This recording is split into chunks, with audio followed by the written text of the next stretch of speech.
তোমার পঞ্চায়েত যদি চুরি করে তোমার দায়িত্ব। কিছু জায়গায় বামরাম কংগ্রেস একসাথে আছে, তুমি যদি চুরি করো আমার কি সেটা দায়িত্ব? আগে রাজ্য সরকার মনিটর করত, এখন আমরা করি। আগে এখন সেন্ট্রাল করে। আমি আবার আপনাদের বলি, লক্ষ্মীর ভান্ডার মা বোনেরা টাকা পেয়েছেন?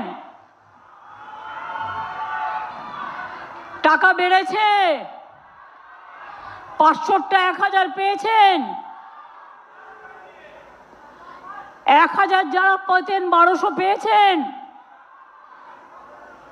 সবাইকে টাকা পাঠিয়ে দেওয়া হয়েছে। ব্যাংকের লিস্ট চেক করুন, আপনার অ্যাকাউন্ট চেক করুন।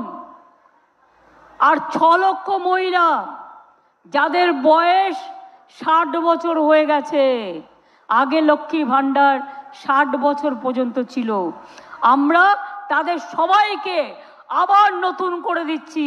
60 বছর হয়ে গেলে আপনারা অটোমেটিক্যালি টাকাটা পেয়েই যাবেন, যতদিন বাঁচবেন, মনে রাখবেন।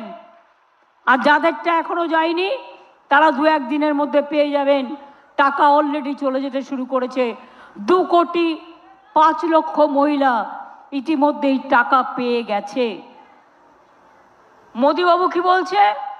বাংলা আমার কাজ করে না। কেন করবে? ওনার প্রোগ্রামের নাম হচ্ছে কি যেন একটা, স্বাস্থ্যসাথীর আয়ুষ্মান ভারত। আপনি জানেন একটা সাইকেল থাকলে পাবেন না, একটা স্কুটার থাকলে পাবেন না, একটা পাকা বাড়ি থাকলে পাবেন না, কোথাও একটা চাকরি করলে পাবেন না। আর তাতে টাকাটা আমাদেরও দিতে হবে অর্ধেক।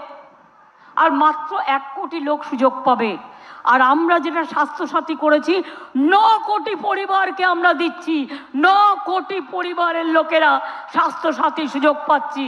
মোদিবাবু দেখে নাও, আমাদের গ্যারেন্টি লক্ষ্মীর ভান্ডার, আমাদের গ্যারেন্টি আদিবাসীর জয় জোহার, আমাদের গ্যারেন্টি ছৌ নৃত্য, আমাদের গ্যারেন্টি জয় জোহার, আমাদের গ্যারেন্টি সব মা বোনেরা এক থাকুক, আমাদের গ্যারেন্টি কৃষক ভাতা, আমাদের গ্যারেন্টি 100 দিনের কাজ, আমাদের গ্যারেন্টি বাংলার ঘর, আমাদের গ্যারেন্টি গ্রামের জল, আমাদের গ্যারেন্টি মা মানুষকে ভালো রাখা, ছাত্র যৌবনকে ভালো রাখা।